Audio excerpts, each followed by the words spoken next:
My name is Margaret Thompson, and I'm about to tell you the most scandalous story you'll ever hear. A story where I'm the villain, the manipulator, the woman who destroyed her own family for love and revenge. But before you judge me, let me tell you why I did what I did. I'm 72 years old, living in Charleston, South Carolina, in the same Victorian house where I raised my ungrateful children. My late husband, Robert Thompson, left me a fortune when he died 5 years ago, $3.2 million. In assets, properties, and investments. But here's the thing. My children think it's all gone. "Mom, we're so sorry about the financial troubles," my daughter Susan said last Christmas, barely looking up from her phone. "We know Dad's medical bills ate up everything." I nodded sadly, playing my part perfectly. "Yes, dear. The cancer treatments, the experimental drugs, it all disappeared so quickly.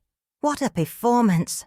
The truth, every single penny is still there, growing in carefully hidden accounts. And it's all going to Emma Rodriguez, the 19-year-old daughter of my lover, Carlos Rodriguez. You want to know how this all started? Let me take you back to 2019, right after Robert's funeral. My 3 children, Susan, 45, Michael, 42, and David, 38, gathered around our mahogany dining table like vultures circling carrion. They weren't there to comfort their grieving mother. Oh no, they were there to discuss Mom's future and financial arrangements. "Mom, we think you should sell this big house," Michael announced, adjusting his expensive suit. He's a lawyer in Atlanta, makes $200K a year, but apparently that's not enough. "You don't need all this space, and the money could help with your living expenses. We've looked at some nice assisted living facilities," Susan chimed in. She's a real estate agent in Savannah, drives a BMW, takes vacations to Europe twice a year. They have activities, medical care on site. You'd love it. Mom, David, my youngest, the one I thought would be different, just sat there nodding. He's a software engineer in Charlotte, owns 2 rental properties, but apparently his poor mother is still his financial burden. "We're just worried about you being alone," he finally said, though his eyes were calculating the house's value. That's when it hit me. They weren't worried about me being alone. They were worried about me spending their inheritance. "Don't worry about money," I told them that day, my voice trembling with fake vulnerability. "Your father's medical bills were substantial. The experimental treatments in Houston, the private nurses, the medications not covered by insurance. I'm afraid there's not much left." The relief on their faces was disgusting. Not relief that I'd be okay, but relief that I wouldn't be a financial burden. They actually looked happy that their mother was supposedly broke. "Oh, Mom, we're so sorry," Susan said, but I could see her mentally canceling the assisted living facility plans. If there was no inheritance to protect, why spend money on Mom's care? That night, alone in my empty house, I made a decision that would change everything. If my children wanted to treat me like I was worthless, then I'd show them what worthless really looked like. But first, I needed to find someone who would appreciate what I had to offer. That someone turned out to be Carlos Rodriguez. I met Carlos 3 months after Robert's funeral at the Charleston Farmers Market. I was buying tomatoes, real ones, not the plastic garbage from the grocery store, when this handsome Hispanic man, maybe 55 years old, started speaking to the vendor in rapid Spanish. The vendor was trying to overcharge him, and I could see Carlos getting frustrated with the language barrier. "Excuse me," I interrupted, surprising myself with my boldness. "He's saying the tomatoes are $3 a pound, but the sign clearly says." Carlos turned to me with the most grateful smile. "Thank you so much, Señora. My English, it is not so good sometimes." "Your English is fine," I assured him, feeling a flutter in my chest I hadn't experienced in decades. "I'm Margaret Thompson. Carlos Rodriguez," he said, shaking my hand with calloused fingers that spoke of honest work. I am very grateful for your help. We talked for 20 minutes right there in the market. Carlos had moved to Charleston from El Salvador 15 years ago, worked construction, was raising his daughter Emma, alone after his wife died in a car accident when Emma was just 4 years old. She is my everything, he said, showing me a photo on his cracked phone screen. Emma was beautiful, long dark hair, bright smile, wearing a high school graduation cap. She just started at Charleston Southern University. Pre-med. She will be a doctor, like she always dreamed. The pride in his voice was something I'd never heard from my own children when talking about their accomplishments. When Susan got her real estate license, she complained about the test. When Michael passed the bar, he immediately started talking about his student loans. When David got his engineering degree, he was already calculating his starting salary. But Carlos glowed when he talked about Emma's dreams. That's wonderful, I said, meaning it. You must be so proud. See, but his face clouded over. The university. It is very expensive. I works 2 jobs, but it is still not enough. She works 2 at a restaurant, but she should be studying, not serving tables. Something stirred in my chest. Here was a man who would do anything for his child, working himself to death to give her opportunities. Meanwhile, my wealthy children couldn't even visit their mother without calculating the cost. Would you like to have coffee sometime? I heard myself asking. I mean, just as friends. I don't get much company these days. Carlos's face lit up. I would like that very much, Senora Margaret. That coffee date turned into dinner.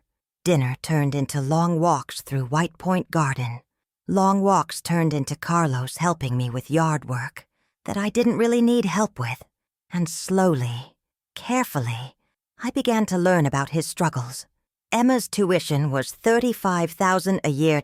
Carlos made maybe $40,000 working construction and weekend landscaping. After rent, food, and basic expenses, there was almost nothing left for school. Emma had some financial aid, but not enough. She was taking out massive student loans and working 25 hours a week at Magnolia's restaurant downtown. She comes home so tired. Carlos told me one evening as we sat on my front porch swing. Her hands smell like grease. Her feet hurt from standing all day. This is not how a future doctor should live. What about her mother's family? I asked gently. Can't they help? Carlos's jaw tightened. Maria's family. They never accepted me. They said she married beneath her station. When she died, they wanted to take Emma. Said I could not provide for her properly. They were right about the money, but wrong about the love. You're an amazing father, Carlos, I said, and I meant it. Emma is lucky to have you. Sometimes I think she would be better with a family that has money, he said quietly. I see her friends. Their parents buy them cars, pay for their apartments, their spring break trips. Emma has never had a vacation, never had anything new that wasn't absolutely necessary. That's when the idea started forming. Not the full plan, that would come later, but the seed of something that would grow into the most elaborate deception of my life. My children had $3.2 million coming to them, money they'd never worked for, never earned, never appreciated. They were already successful, already comfortable, already living better lives than 90% of Americans, and they treated their mother like a burden. But here was Emma Rodriguez, a brilliant girl working herself to exhaustion for a dream, supported by a father who loved her more than life itself, a girl who would appreciate every opportunity, every advantage, every dollar. Carlos, I said that night, making a decision that would change all our lives forever. What if I told you that Emma's money problems could disappear, that she could focus on her studies, become the doctor she's meant to be? Senora Margaret, you are very kind, but I cannot accept charity. It wouldn't be charity, I interrupted, my mind racing with possibilities. It would be an investment in a brilliant young woman's future. That was the beginning. The moment I decided that if my children wanted to treat me like I had nothing to give, then I'd give everything I had to someone who would truly appreciate it. But first, I had to make sure my family never suspected what was really happening. The lie about being broke was just the beginning. Over the next 3 years, I would become an Oscar-worthy actress, playing the role of the struggling widow while secretly transferring my entire fortune to the girl who would become like a daughter to me. Are you ready to hear how I pulled off the greatest financial deception in Charleston's history? How I made my children believe I was one step away from poverty while I was actually making Emma Rodriguez one of the wealthiest young women in South Carolina. Buckle up, because this story is just getting started. You want to know how it all started? It began with a $500 grocery gift card in December 2015. Emma had mentioned to her father that she was struggling to afford Christmas dinner for herself and her college roommates. Carlos told me this during one of our evening walks, and something inside me just snapped. Here I was, a woman with $2.3 million sitting in various accounts, listening to my own children complain about their mortgage payments and car repairs, while this sweet 19-year-old girl was eating ramen noodles for dinner because she couldn't afford groceries.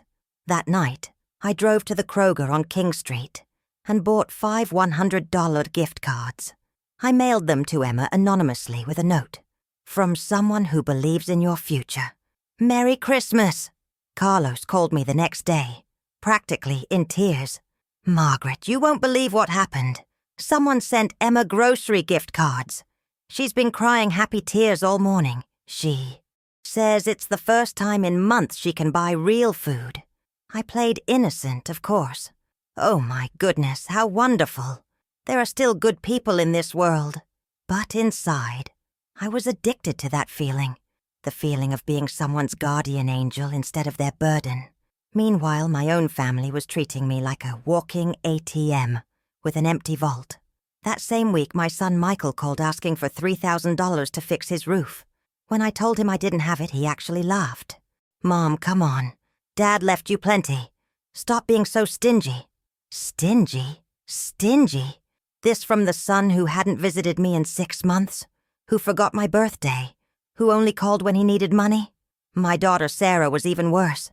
She'd show up at my house, raid my refrigerator, complain about everything from my furniture to my cooking, and then ask why I wasn't helping with her kids' college funds. Other grandmothers help out, she'd say with that passive-aggressive tone I'd grown to hate. Mrs. Henderson next door bought her grandson a car for graduation. But Emma was different. When Carlos showed me the thank you letter she wrote to her anonymous benefactor, I nearly cried. Dear, kind stranger, I don't know who you are, but you saved my Christmas. I haven't been able to afford fresh vegetables in weeks, and yesterday I made a real salad for the first time since September. I promise I'm working hard in school and will pay this kindness forward someday. Thank you for seeing me when I felt invisible. That's when I knew I'd found my real daughter. Over the next few months, I started small. Carlos would mention Emma's struggles, her laptop dying, her need for textbooks, her car breaking down. And mysteriously, solutions would appear. An anonymous donor paid for her laptop repair. Someone left textbook vouchers in her mailbox. A scholarship fund covered her car repairs.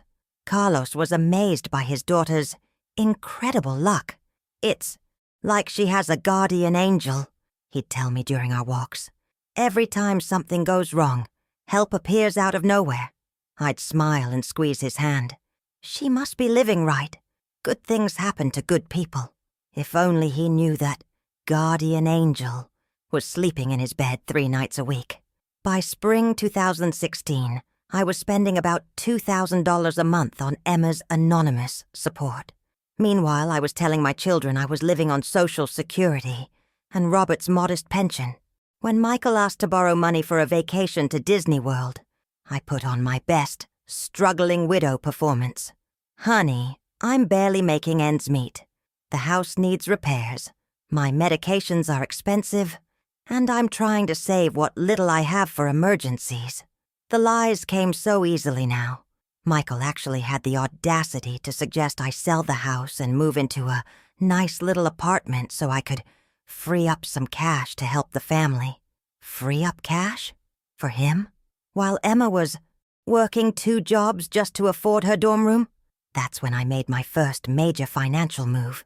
I opened a trust fund for Emma Rodriguez under the name the Anonymous Benefactor Foundation.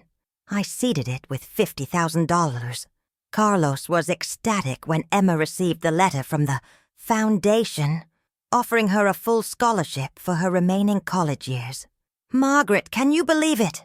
My little girl won a full scholarship. They're even giving her a living stipend. I held him while he cried tears of joy, and I felt more fulfilled than I had in years. But the best part? My children had no idea. When Sarah complained about her son's college costs that same week, I just shrugged helplessly. I wish I could help, sweetheart, but you know how tight things are for me. She actually rolled her eyes at me. At me? Mom, you need to be more realistic about your finances. Maybe if you budgeted better, you'd have something to contribute to your grandson's education. Budget.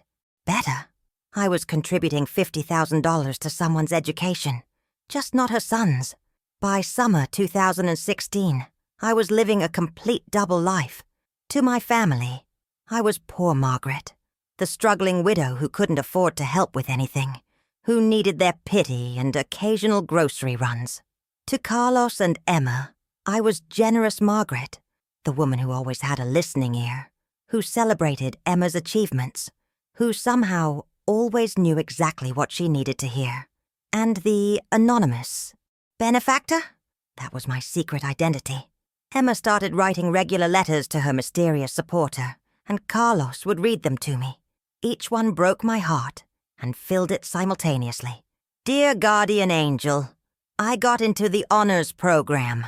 I know you can't take credit, but somehow I feel like your belief in me gave me the confidence to apply. Dear friend, I'm changing my major to social work. I want to help people the way you've helped me. I want to be someone's guardian. Angel, too. My own grandchildren barely acknowledged my existence. But this girl was planning her entire future around paying forward kindness she thought came from a stranger. That's when I knew this wasn't just about helping Emma anymore. This was about punishing my family for taking me for granted. Every dollar I gave to Emma was a dollar they'd never see. Every opportunity I created for her was an opportunity I was denying them. And the beautiful part? They were helping me do it. Every time Michael complained about money while ignoring my birthday, I added another $1,000 to Emma's trust. Every time Sarah criticized my lifestyle while asking for favors, I bought Emma something special. Every time my grandchildren visited their friends instead of their grandmother, I planned another anonymous surprise for the girl who actually appreciated kindness.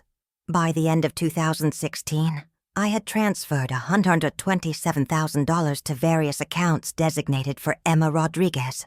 And my family? They still thought I was barely scraping by. The perfect crime was just beginning. By early 2017, I had become a master manipulator. And honestly, I was enjoying every minute of it. My relationship with Carlos had deepened into something beautiful. He was everything Robert never was.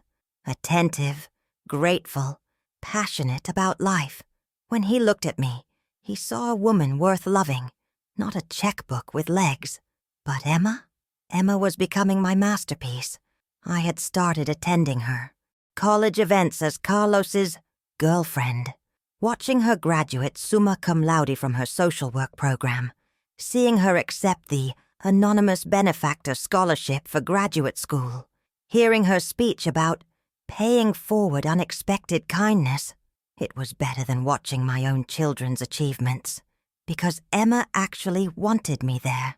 After her graduation ceremony, she hugged me tight and whispered, "Margaret, I'm so glad you're in Dad's life. You make him so happy. And you've been like a second mother to me." A second mother?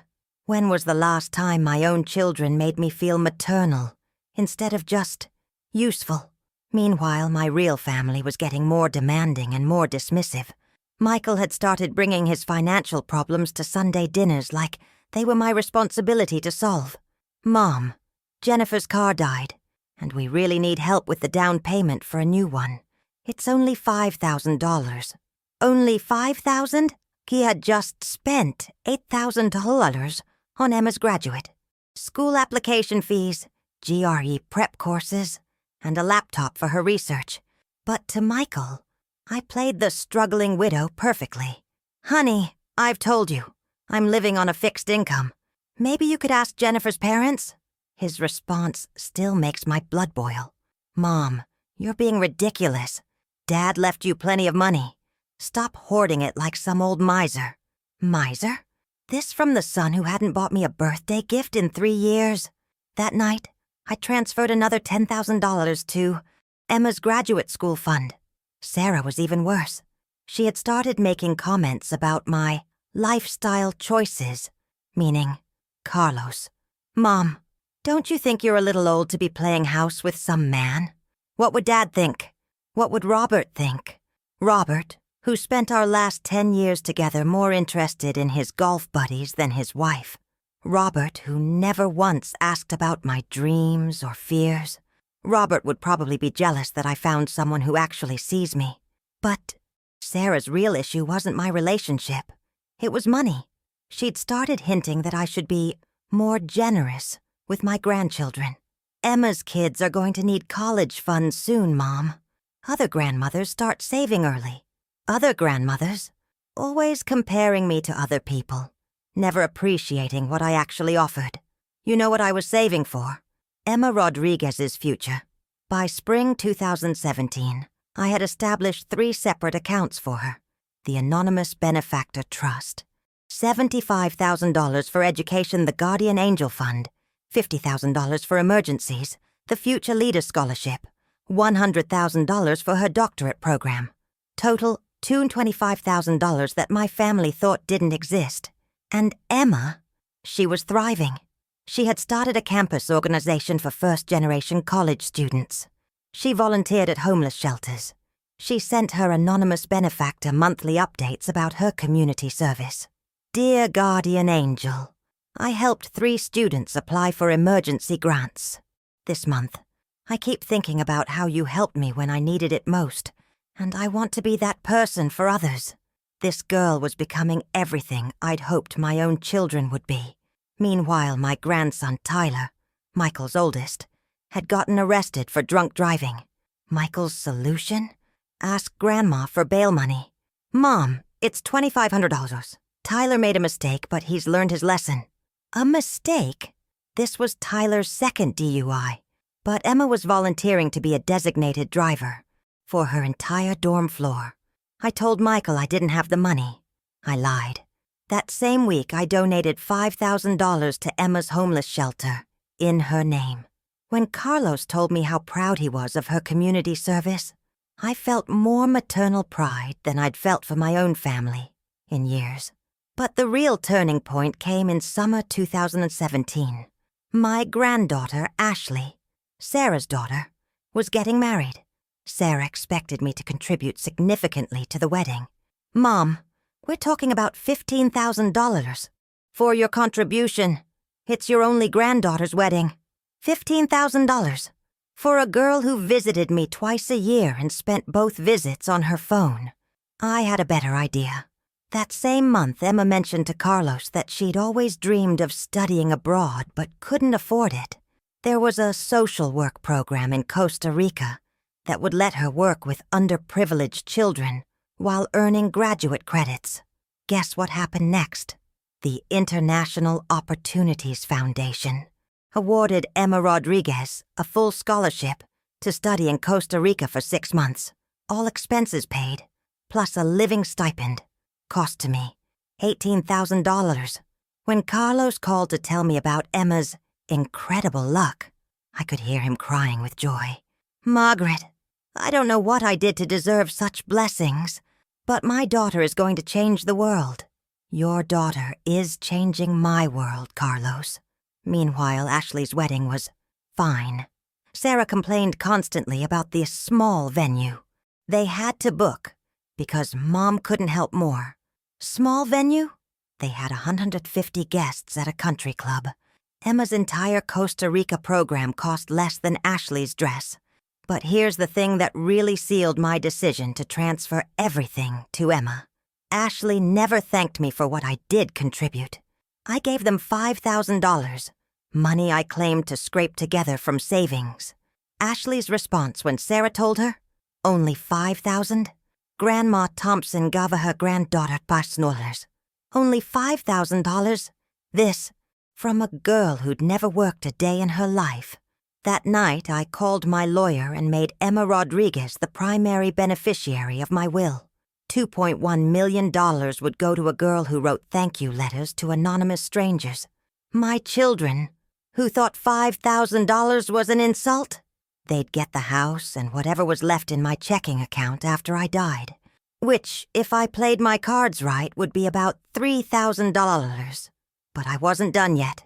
I still had years to live, and I intended to spend them watching Emma flourish while my family wondered where all my money went. The best part? They were about to help me hide it even better. Michael had started suggesting I was developing dementia because I kept saying I didn't have money to lend them. Mom's getting forgetful about her finances, he told Sarah. Maybe we should help her organize her accounts. Perfect. Let them think I was confused about money. It would make the final revelation so much sweeter. Emma returned from Costa Rica in December 2017 with stories that made my heart soar. She had helped build a school, taught English to children, and organized a community garden. Her anonymous benefactor received a 10-page letter detailing every life she'd touched. My own grandchildren couldn't be bothered to send me a Christmas card. That's when I made my final decision. Emma Rodriguez wasn't just getting my inheritance. She was getting everything, while I was still alive to see her use it. The real deception was just beginning. By spring 2017, I had become a master of deception. My children thought I was barely scraping by, while I was secretly funding Emma's entire life. But maintaining this lie required military-level precision. Every Tuesday, I would drive to First National Bank in downtown Charleston, exactly 45 minutes after my children left for work. I knew their schedules better than they knew mine. Sarah worked at the medical center from 8 a.m. to 6 p.m. Michael's construction crew started at 7 a.m. sharp. Jennifer's real estate office opened at 9 a.m., but she always arrived early to prepare listings. I had 3 separate checking accounts under different variations of my name: Margaret Thompson, M. Thompson, and Maggie T. Thompson. The bank manager, Mrs. Patricia Wells, thought I was eccentric but harmless. Little did she know I was orchestrating the largest family betrayal in Charleston's recent history. The first major transfer was $50,000 in March 2017. I told Emma it was a small inheritance from a distant relative who had passed away. She cried in my arms, saying she could finally afford to finish her nursing degree without drowning in student loans. "Mrs. Thompson," she sobbed, "I don't know how to thank you. You've saved my future." If only she knew she wasn't just securing her future. She was destroying mine. Meanwhile, my own family was circling like vultures. Sarah had started making comments about my declining mental state. She'd noticed I was buying generic brands at the grocery store and suggested I might need financial assistance. "Mom, there's no shame in accepting help," she said during one of her increasingly frequent visits. "Michael and I have been talking, and we think you should consider moving in with one of us. This house is too big, too expensive to maintain." I played my part perfectly. "Oh, honey, I'm managing just fine. The Social Security covers most everything, and I've been very careful with my spending." Careful with my spending? I had just bought Emma a $15,000 Honda Civic the week before, telling her it was from a church charity program I had connections with. The most challenging part wasn't hiding the money transfers. It was acting poor convincingly. I had to remember to complain about grocery prices, to mention how expensive my medications were, to worry aloud about the electric bill. I became an Academy Award-worthy actress in my own home. But the hardest moment came in June 2017, during my grandson Tyler's 16th birthday party. Sarah had organized a small celebration at her house, and I showed up with a $25 gift card to GameStop. "Sorry it's not much, sweetheart," I told Tyler, watching his face try to hide disappointment. "Grandma's on a tight budget these days." Tyler hugged me anyway. "It's okay, Grandma. I love you." That same week, I had given Emma $8,000 for a summer study abroad program in Spain. The guilt was eating me alive, but the anger was stronger. Where was Tyler when I needed emotional support after Robert died? Where was Sarah when I was crying myself to sleep every night for 6 months? They only showed up when they needed something. Carlos, meanwhile, was completely unaware of what I was doing for his daughter. He thought Emma's sudden financial stability came from her part-time job at the campus bookstore and some small scholarships she had earned. I made sure Emma understood the importance of keeping our arrangement private. "Emma, darling," I explained during one of our coffee dates, "sometimes it's better to let people think you're succeeding on your own merit. Your father is so proud of your independence. Let's not complicate that, okay?" She nodded eagerly. Emma was 21 years old, beautiful, intelligent, and grateful for every penny I gave her. She called me Mama Maggie, and meant it. When was the last time my own children had shown me such genuine affection?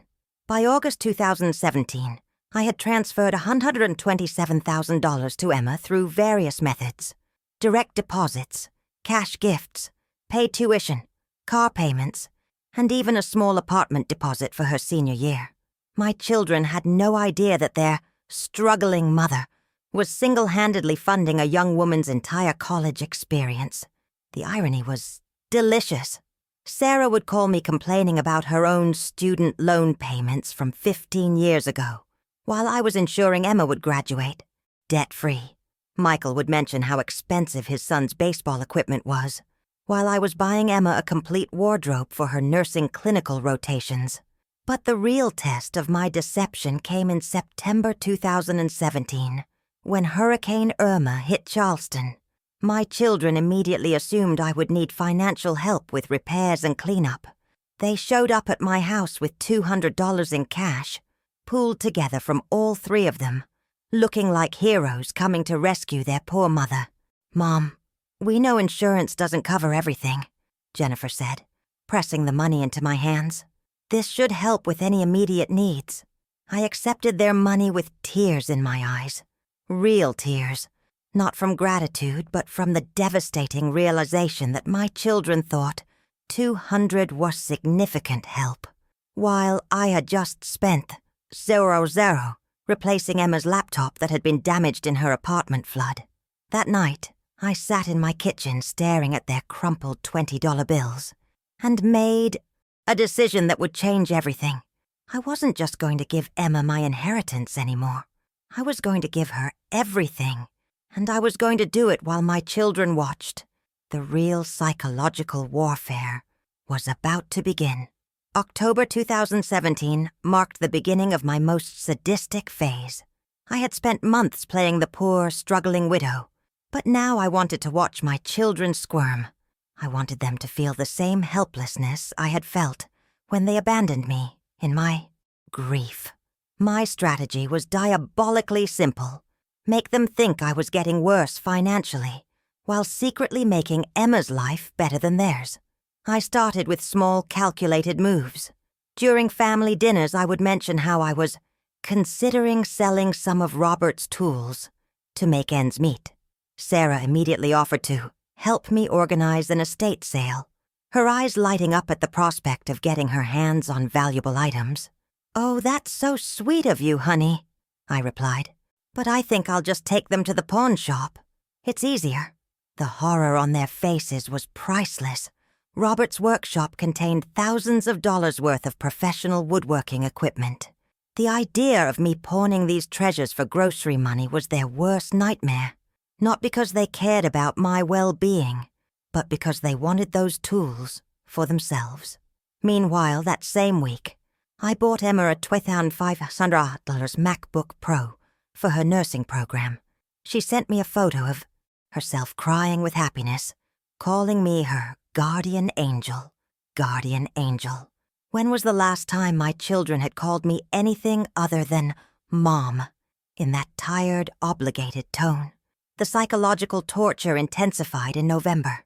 I started canceling family plans due to unexpected expenses. Thanksgiving dinner at Sarah's house? Sorry, honey, I can't afford to bring anything nice, and I'm too embarrassed to show up empty-handed. Sarah called me back within an hour. Mom, don't be ridiculous. Just bring yourself. We don't need you to bring anything.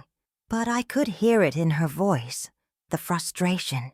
She was annoyed that her poor mother was becoming a burden on family gatherings. Perfect. That Thanksgiving, while my children were carving turkey and complaining about their mortgages, I was secretly texting Emma photos of the $200 Thanksgiving care package I had sent to her apartment. Gourmet foods, expensive wine, gift cards to her favorite, restaurants. She was spending the holiday with Carlos, both of them thinking she had won some kind of student appreciation contest. But my masterpiece of manipulation came in December 2017. I told my children I couldn't afford Christmas gifts this year. I'm so sorry, I said during our family meeting at Michael's house. I know the grandchildren are expecting something, but I just can't manage it this year. Maybe just some homemade cookies? The silence was deafening. Jennifer finally spoke up. Mom, we understand. Times are tough. The kids will be fine with cookies. But I could see the calculation in their eyes. They were already planning to buy extra gifts and label them "from Grandma" to save face with their children. They were embarrassed by me. That same week, I spent $4,000 on Christmas gifts for Emma. A beautiful diamond necklace, designer clothes, the latest iPhone, and a surprise $5,000 cash bonus for her spring semester expenses. Christmas morning was exquisite torture. I sat in Sarah's living room, watching my grandchildren open their modest gifts, while I nibbled on store-bought cookies I had brought in a reused tin. Everyone was being so carefully polite about my obvious poverty.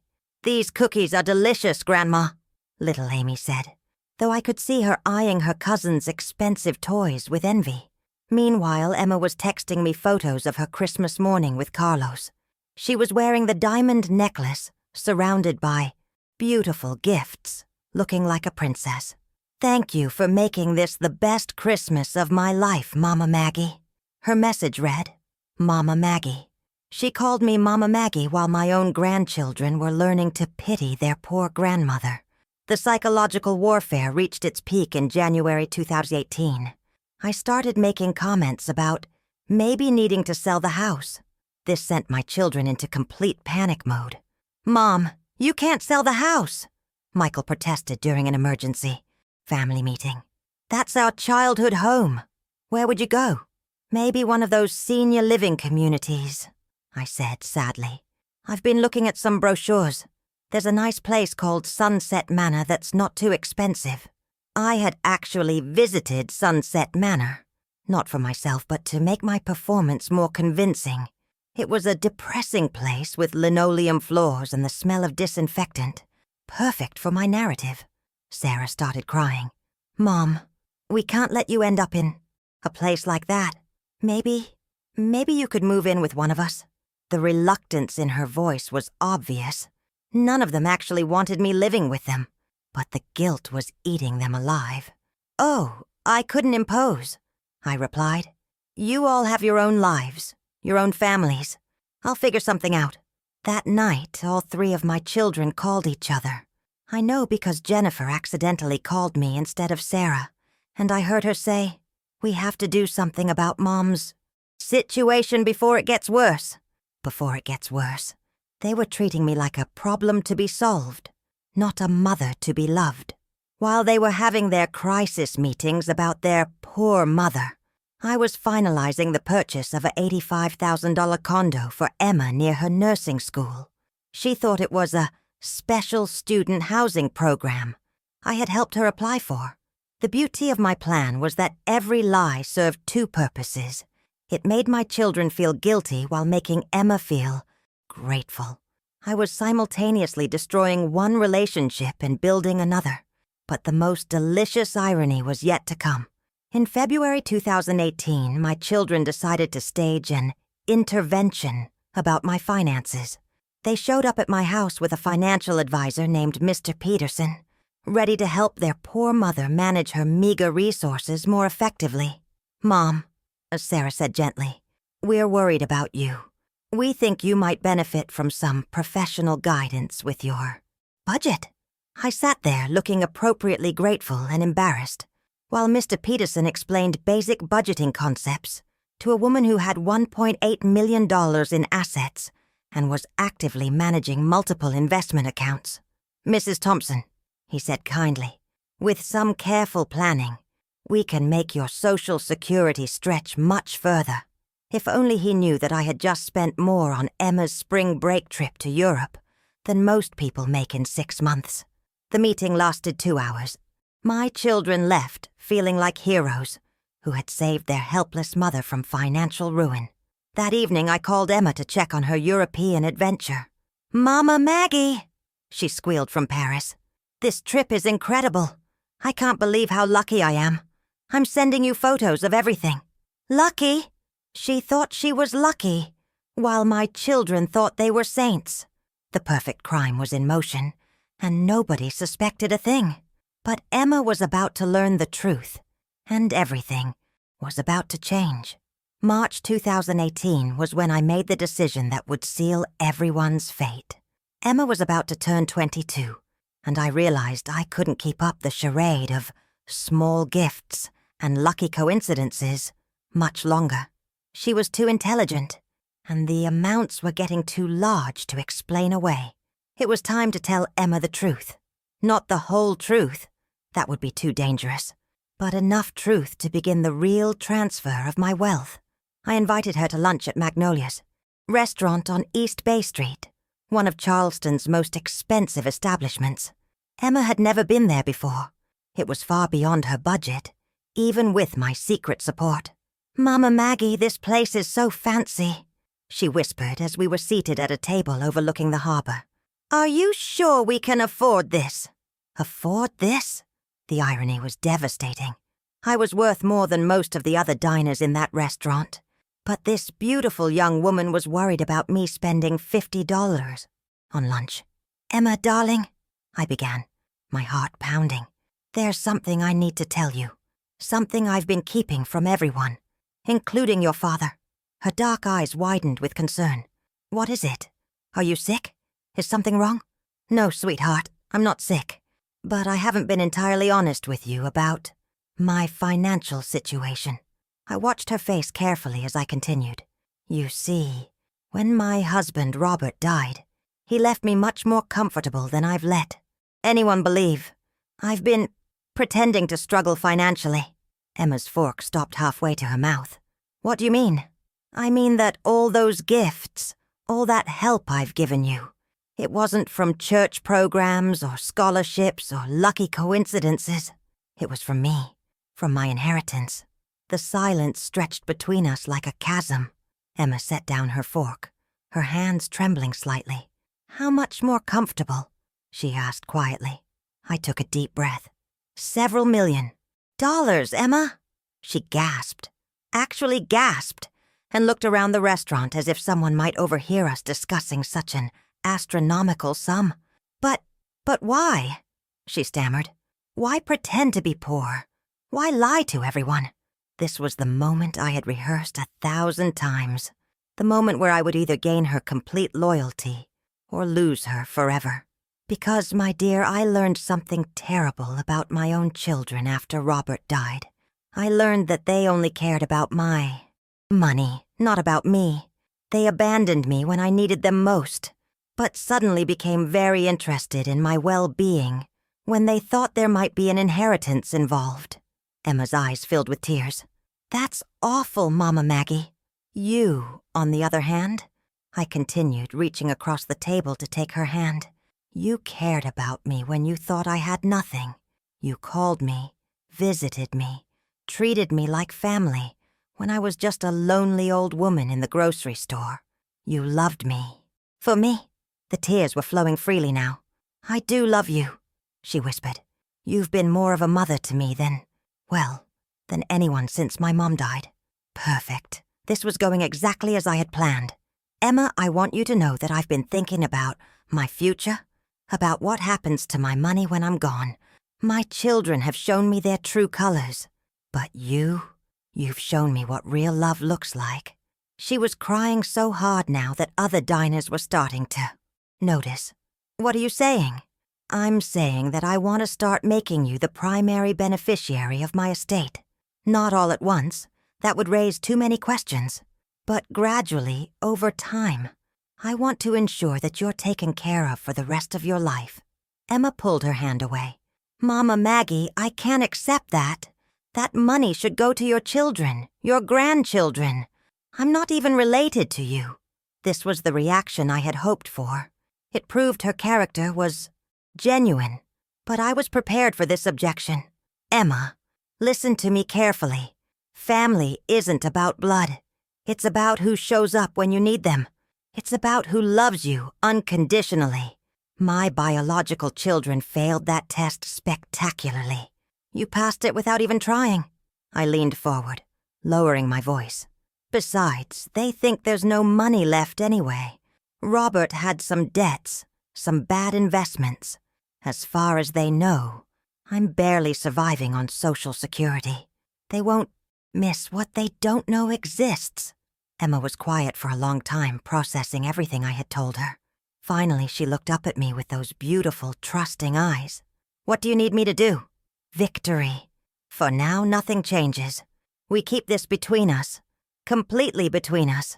Your father can't know. My children certainly can't know. As far as everyone else is concerned, you're still the struggling college student, and I'm still the poor widow. But why keep it secret from my dad? This was the trickiest part. Because, sweetheart, your father is a good man, but he has a conscience that might complicate things. He might feel obligated to tell my children the truth, or he might try to talk me out of my decision. This way, everyone stays happy and no one gets hurt. Emma nodded slowly. How much are we talking about? Exactly. Everything, Emma. Eventually everything. But we'll start small. I'm going to set up a trust fund for you. Something that will mature over time. For now, let's say $100,000 to start. She nearly choked on her water. $100,000? Mama Maggie, that's more money than I've ever seen in my life. And it's just the beginning, darling. By the time you're 30, you'll never have to worry about money again. You can focus on your nursing career. Maybe start a family someday. Buy a beautiful house. You'll have everything my children think they deserve, but never earned. The psychological manipulation was complete. I had painted myself as the generous benefactor, and my children as the ungrateful villains. Emma now saw herself as my chosen daughter, the one who truly deserved my love and money. There's just one thing I need you to promise me, I added. Anything. Never let my children know how much I care about you. If they ever found out about our relationship, about what I'm doing for you, they would try to destroy it. They would make both our lives miserable. Can you promise me that? Emma nodded, eagerly. I promise, Mama Maggie. This stays between us. As we left the restaurant that day, I felt a mixture of triumph and terror. I had successfully recruited Emma as my ally in the destruction of my own family. She now believed she was protecting me from my greedy children, when in reality, she was helping me punish them for their emotional neglect. The beautiful irony was that Emma's loyalty was genuine. She really did love me, really did want to protect me. I had found the daughter I always wanted, but I had to destroy my relationship with my biological children to keep her. That night, I began the legal process of transferring my wealth. My children had no idea that their inheritance was walking out the door, one trust fund at a time. But the real test was still coming. By January 2019, I was ready to execute the final phase of my plan. Emma was now 22, graduated from college with a business degree I had secretly funded, and completely unaware that she was about to become one of the wealthiest young women in South Carolina. The $1.8 million remaining in my accounts was going to her. All of it. I had spent months working with Patricia Hendricks, a discreet estate attorney in Savannah, 2 hours away from Charleston, where no one would recognize me. Patricia thought I was a wealthy widow setting up a trust for my adopted daughter. Technically, that wasn't entirely a lie. "Mrs. Thompson," Patricia said during our final meeting, "are you absolutely certain about this arrangement? This is an irrevocable trust. Once these funds transfer to Miss Rodriguez, you cannot reclaim them under any circumstances." I looked at the document spread across her mahogany desk. Emma Rodriguez, written in elegant script across every page. The girl who called me Aunt Maggie was about to inherit everything my children expected to receive. "I'm certain," I replied, signing my name with steady hands. "Emma deserves this more than anyone." What Patricia didn't know was that I had already transferred the beach house in Hilton Head, $450, the rental properties, $380,000, and my late husband's vintage car collection, $95,000, into Emma's name over the past 6 months. The trust fund was just the final piece. That evening I called Emma to my apartment. She arrived with homemade empanadas. Carlos had taught her his mother's recipe. "Aunt Maggie, you look different tonight," she said, studying my face. Happier somehow. I handed her an envelope containing the trust documents. "Emma, sweetheart, I need you to read this carefully." She opened it slowly, her dark eyes scanning the legal language. I watched as confusion turned to shock, then to complete disbelief. This says I'm inheriting $1.8 million? Her voice was barely a whisper. "Aunt Maggie, this has to be a mistake." "It's no mistake, darling. You're also getting the beach house, the rental properties, and several other assets. You're worth about $2.7 million now." Emma dropped the papers, her hands shaking. "I can't accept this. This is your children's inheritance. This belongs to Sarah and Michael and Jennifer." I took her hands in mine.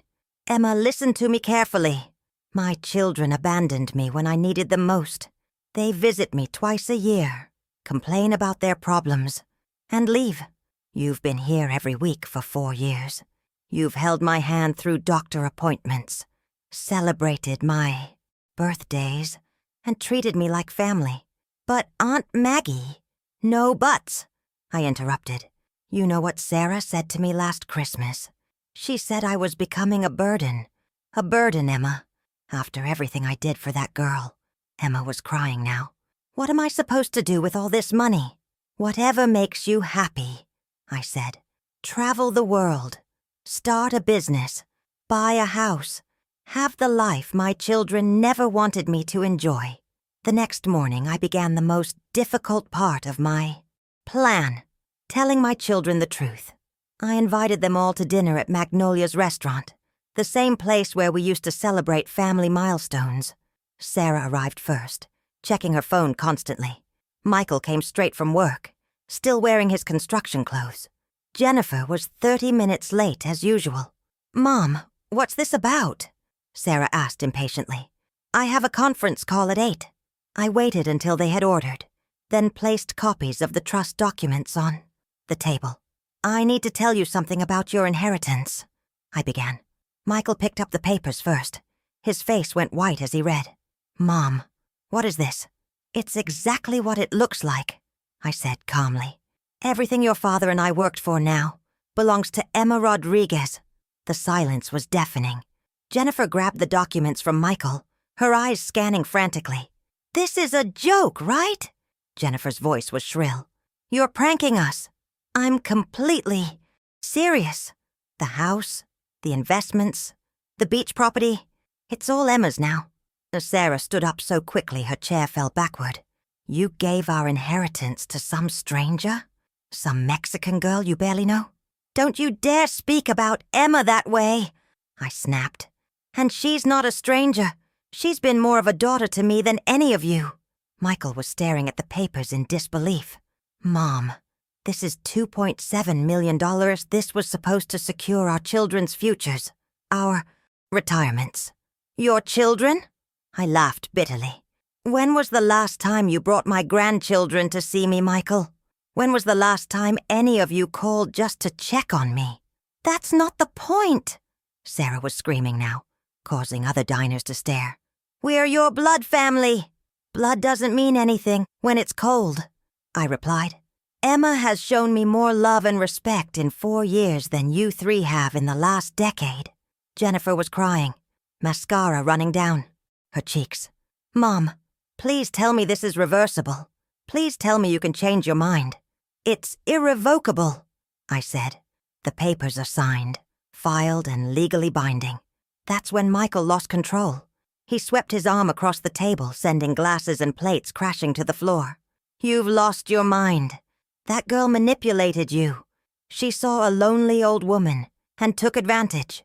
Emma doesn't even know about most of the transfers yet, I said quietly. She tried to refuse. The trust fund. Does that sound like manipulation to you? Sarah was pacing now, her face red with rage. We're contesting this. We're hiring lawyers. We'll prove you were mentally incompetent. Good luck with that, I replied.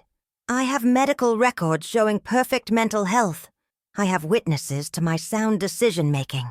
And I have 4 years of documentation showing your neglect. The restaurant manager approached our table. Ma'am, I'm going to have to ask you to keep it down. Or leave. My children gathered their things in furious silence. As they prepared to storm out, Sarah turned back to me. You're dead to us, she hissed. Don't ever contact us again. The feeling is mutual, I replied. And just like that, I lost my children forever, but gained a daughter who actually loved me. The weeks following that disastrous dinner were the loneliest and most liberating of my entire life. My phone, which used to ring occasionally with complaints from my children, fell completely silent. No more calls about money problems, no more guilt trips about babysitting, no more obligatory holiday visits. Just silence. Emma, meanwhile, was struggling with her newfound wealth in the most beautiful way possible. Aunt Maggie, I can't sleep, she told me during one of our evening walks along the Charleston waterfront. I keep thinking about your children, about how hurt they must be. They're not hurt, darling, I replied. They're angry because their meal ticket disappeared. There's a difference. But they're your family. You're my family now, Emma. Family isn't about blood. It's about choice. And I choose you. What I didn't tell Emma was that my children had indeed hired lawyers. 3 different law firms, actually. Sarah had called me exactly once since the restaurant incident. Not to apologize or reconcile, but to inform me that they were challenging my mental competency. Our attorney says we have grounds, she had said coldly. No rational person gives away millions to a stranger. Then I guess I'm irrational, I had replied before hanging up. The legal challenges began in March 2019.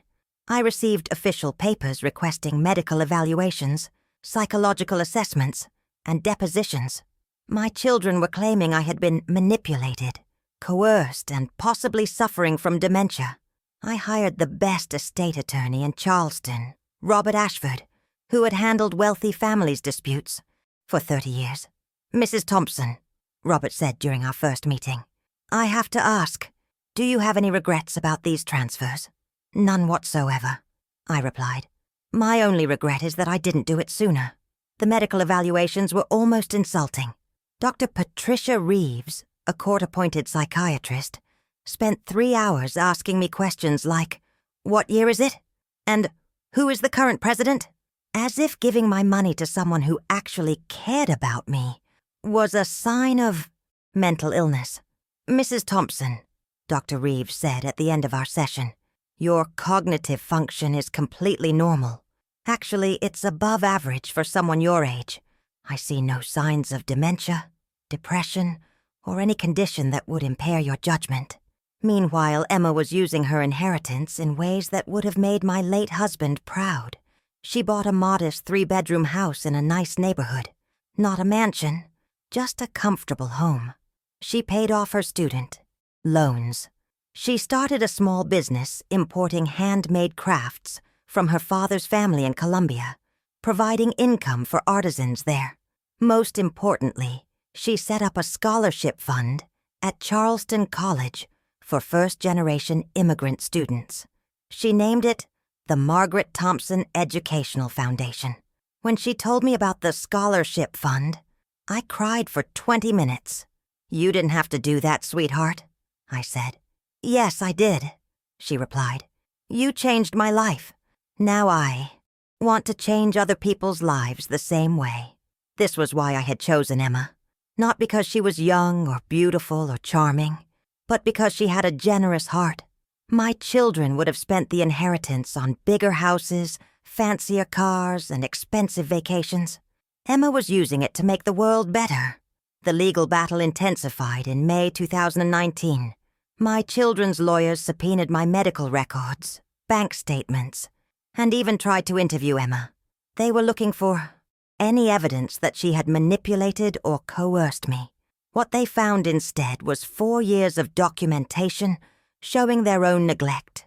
Robert Ashford presented the court with phone records showing that my children called me an average of twice per month. He showed calendar entries proving that Emma visited me 3 times per week. He presented medical appointment logs showing that Emma had accompanied me to 15 doctor visits, while my children had attended 0. The most damning evidence was a recording I had made during one of Sarah's visits in 2018. I had started recording our conversations after she became particularly cruel about my financial situation. In the recording, Sarah's voice was clear. "Mom, you're becoming a real burden. Michael and I have been talking, and we think you need to consider assisted living. We can't keep worrying about you all the time." When that recording was played in court, I watched my children's lawyers exchange worried glances. But the final nail in their legal coffin came from an unexpected source. My neighbors. Mrs. Eleanor Patterson, who lived in the apartment next to mine, testified that she had witnessed Emma caring for me during a bout of flu in 2018. "That young lady was here every day for a week," Mrs. Patterson told the court. "She brought soup, picked up prescriptions, even cleaned Mrs. Thompson's apartment. I never saw the children once during that time." Mr. James Rodriguez, no relation to Emma. The building superintendent testified about the Christmas incident in 2017. Mrs. Thompson's daughter came by and saw all the presents under the tree. She asked who they were for, and when Mrs. Thompson said they were for Emma, the daughter said, "I hope you're not spending our inheritance on that girl." I heard it through the door. The judge, the Honorable Patricia Williams, was a stern woman in her 60s who had clearly seen every type of family dispute imaginable. "I've reviewed all the evidence," Judge Williams said during the final hearing. Mrs. Thompson underwent extensive medical evaluation and was found to be of sound mind. The transfers were made over a period of years, not in a single impulsive decision. Most importantly, the evidence shows that Miss Rodriguez provided consistent care and companionship to Mrs. Thompson, while the biological children maintained minimal contact. She looked directly at Sarah, Michael, and Jennifer. The court finds no evidence of manipulation, coercion, or mental incapacity. Mrs. Thompson had every right to dispose of her assets, as she saw fit. Case dismissed. My children left the courthouse without looking at me. I never saw them again. But Emma was there, holding my hand as we walked down the courthouse steps. "Are you okay, Aunt Maggie?" she asked. "I'm perfect, darling," I replied. "Absolutely perfect." That evening, Emma and I celebrated at Carlos's restaurant. He had closed, early just for us, cooking all our favorite dishes. "To family," Emma said, raising her glass of wine. To real family, I corrected. And for the first time in years, I felt completely at peace. 2 years later, July 2021, I was sitting in the garden of Emma's beautiful home, watching her tend to the roses she had planted in my honor. At 74 years old, I had never been happier. Emma had transformed from a struggling college student into a confident businesswoman. Her import business was thriving, employing 12 people, and providing sustainable income for 35 artisan families in Colombia. The scholarship fund had already helped 18 students complete their degrees. But more than her financial success, I was proud of the woman she had become. Generous, thoughtful, and deeply principled. Everything I had hoped my own children would be. "Aunt Maggie," Emma called from the garden. "Carlos is coming for dinner tonight. He's bringing his famous arroz con pollo." Carlos and Emma had been dating for 6 months now. At first, I worried about the age difference. He was 45, she was 24. But watching them together, I could see genuine love and respect. He treated her like a queen, and she brought out a playfulness in him that I hadn't seen since his wife died. "Will you tell him about the surprise?" I asked. Emma grinned. "Tonight's the night." The surprise was Emma's latest project. She was opening a community center in Carlos's neighborhood, providing job training and English classes for immigrant families.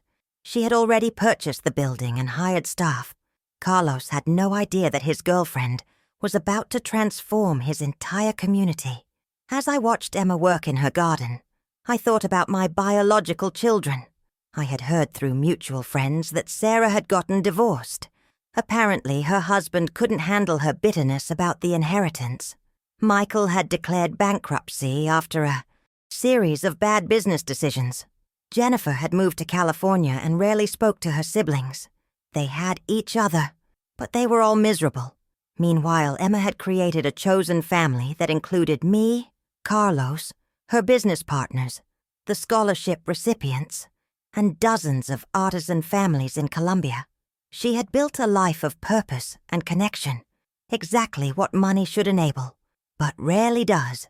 That evening, Carlos arrived with enough food to feed 10 people. It was his way, always generous, always thinking of others. "Senora Margaret," he said, kissing my cheek, "you look beautiful tonight." "Flattery will get you everywhere," I replied, making him laugh. During dinner, Emma finally revealed her surprise. She handed Carlos a set of keys and the deed to the community center building. "This is yours," she said simply. "Well, ours. I want you to run it with me." Carlos stared at the papers in disbelief. "Emma, this building is this must have cost $340,000, she said. "But it's going to be worth so much more to the community." Carlos began to cry. This tough, weathered man who had worked construction for 20 years was sobbing at my kitchen table. "Mi amor," he whispered. "You are an angel." "No," Emma replied, looking at me. "I just learned from the best." That night, after Carlos left, Emma and I sat on her back porch drinking tea and watching the stars. "Do you ever regret it?" she asked quietly. "Giving up your relationship with your children for me?" I had been waiting for this question for 2 years. "Emma, sweetheart, I didn't give up my relationship with my children. They gave up their relationship with me years before I ever met you. I just finally acknowledged what had already happened." "But they're your blood. Blood is just biology," I interrupted. "Love is a choice. Every day for 4 years you chose to love me. My children chose obligation, guilt, and resentment. There's no contest." Emma was quiet for a long moment. "I want you to know something, Aunt Maggie. Even if you had never given me a penny, I would have kept visiting you. I would have kept caring for you. You became my family the day you helped me with my groceries." "I know, darling. That's exactly why you deserved everything." The next morning, I made a decision that surprised even myself. I called Robert Ashford, my attorney. "Robert, I want to make one final change to my will," I said. "Mrs. Thompson, you've already transferred most of your assets. What's left?" My life insurance policy, $150,000, and my burial plot next to my husband. I want both to go to Emma. Are you sure? The burial plot. That's usually reserved for blood family. Emma is my family. She's the only family that matters. The paperwork was completed within a week.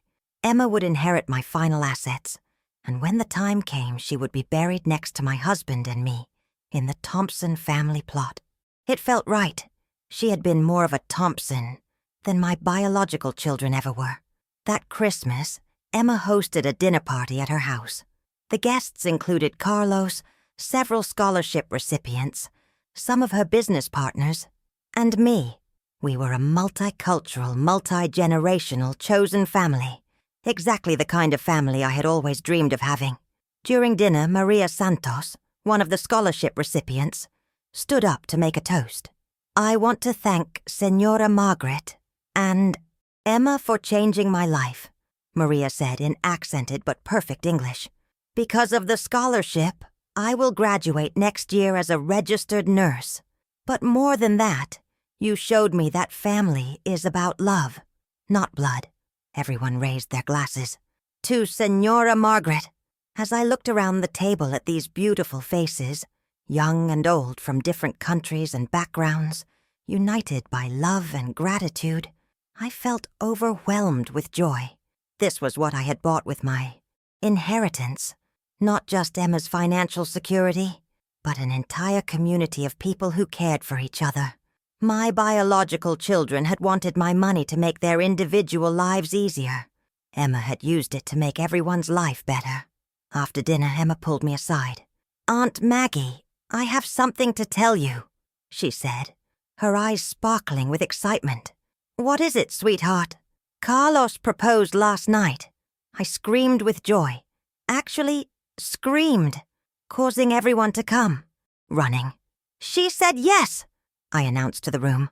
"Our Emma is getting married." The celebration that followed was pure magic. Carlos lifted me off my feet in a bear hug. Maria started crying with happiness. Everyone was talking at once, making plans, offering help. "Senora Margaret," Carlos said, "I want to ask you something important." "Anything, dear. Will you walk Emma down the aisle? Will you give her away at our wedding?" I looked at Emma, who was nodding through her tears. "It would be the greatest honor of my life," I replied. And in that moment, surrounded by my chosen family, I realized that I had won. I had beaten my biological children's coldness and neglect. I had created something beautiful and lasting with my inheritance. I had bought myself a real family, and it was worth every penny. 6 months later, June 2022, I was sitting in the front row of St. Philip's Episcopal Church in Charleston, watching the most beautiful wedding I had ever seen. Emma looked radiant in her grandmother's vintage lace dress, which Carlos's family had preserved for decades. I was wearing the pearl necklace my husband had given me on our wedding day, the only piece of jewelry I had kept when I transferred everything else to Emma. As the music began and Emma appeared at the back of the church, my heart swelled with pride and love. This was my daughter, not by blood, but by choice, and I was about to give her away to a man who would cherish her the way she deserved. But as I stood to take Emma's arm, I noticed 3 familiar figures slip into the back pew: Sarah, Michael, and Jennifer. My biological children had come to Emma's wedding. Emma saw them too. I felt her tense beside me. "Do you want me to have them removed?" I whispered. "No," she said quietly. "Let them stay. They need to see this." So we walked down the aisle together, the mother and daughter we had chosen to become, while my biological children watched from the shadows. The ceremony was perfect. Carlos cried when he saw Emma. The priest spoke about chosen family and love transcending boundaries. When they exchanged vows, there wasn't a dry eye in the church. "Carlos Eduardo Mendez," Emma said, "you taught me that love multiplies when it's shared. I promise to build a family with you based on kindness, generosity, and joy." "Emma Rodriguez," Carlos replied, "you showed me that angels exist on earth. I promise to love you and Senora Margaret as my family for the rest of my life. When the priest pronounced them husband and wife, the entire congregation erupted in celebration. Maria Santos threw rose petals. The scholarship recipients cheered. Carlos's extended family, 37 people who had driven from Colombia, sang traditional songs. It was chaos and beauty and pure love. At the reception, held in Emma's backyard under twinkling lights and paper lanterns, I gave the mother of the bride speech. 5 years ago, I began. I was a lonely widow who thought family was about obligation. Emma taught me that family is about choice. She chose to love me when she had no reason to. She chose to care for me when no one was watching. And today, she chose Carlos to build a beautiful life with. I paused, looking directly at my biological children, who were standing awkwardly by the dessert table. Real family shows up not just for the celebrations, but for the ordinary Tuesday afternoons. Real family holds your hand during doctor visits. Real family remembers your birthday without being reminded. Emma has been my real family for 5 years now. The applause was thunderous. Emma was crying. Carlos lifted his glass in a toast. "To Senora Margaret," he called out. "The best mother-in-law a man could ask for.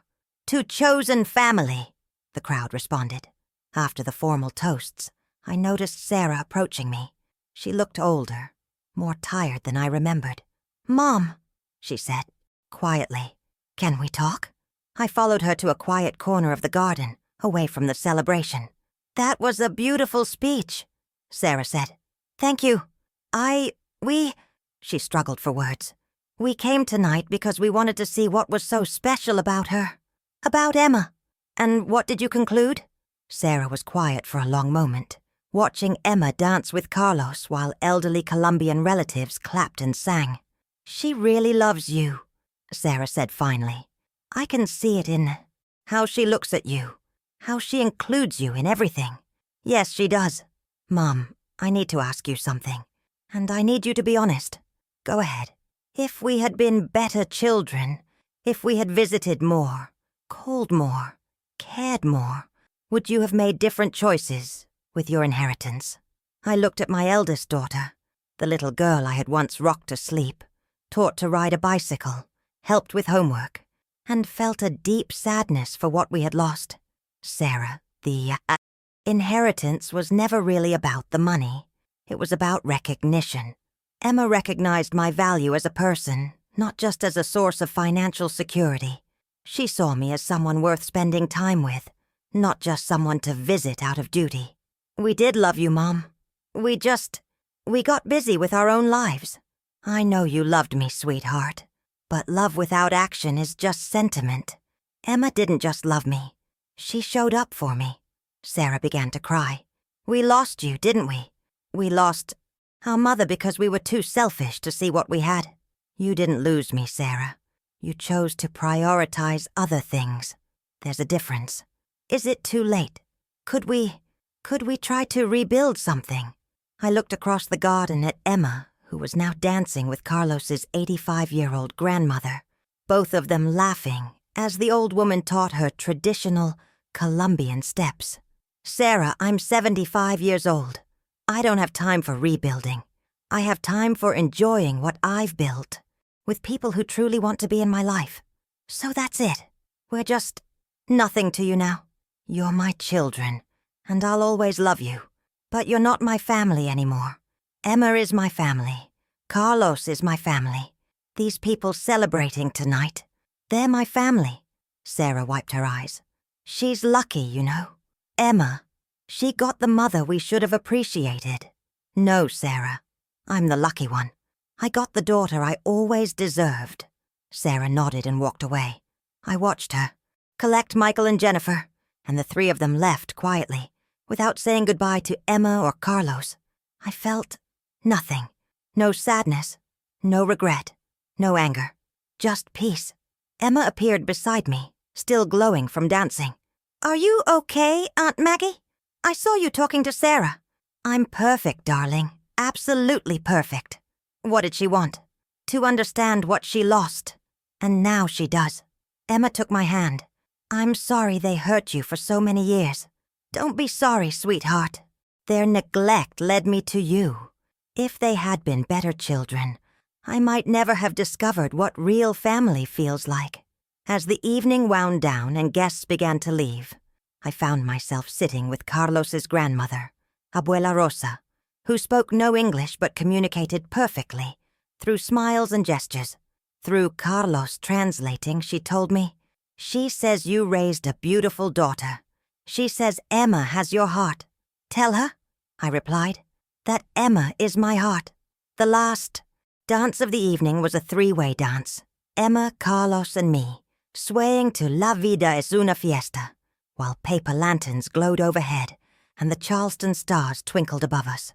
"Thank you," Emma whispered in my ear, "for choosing me." "Thank you," I whispered back, "for letting me." As I went to bed that night in the guest room of Emma's house, my permanent home now, since she had insisted I move in after the wedding, I reflected on the journey that had brought me here. 5 years ago, I was a bitter, lonely widow whose children saw her as a burden. Tonight I was the beloved matriarch of a vibrant, loving, chosen family. I had traded $2.7 million and 3 ungrateful children for 1 grateful daughter and a lifetime of genuine love. Best investment I ever made. And tomorrow, Emma and Carlos were leaving for their honeymoon in Colombia, where I would meet the rest of Carlos's family via video calls, because I was now officially part of their extended family too. At 75 years old, I was still gaining family members. My biological children were still losing them.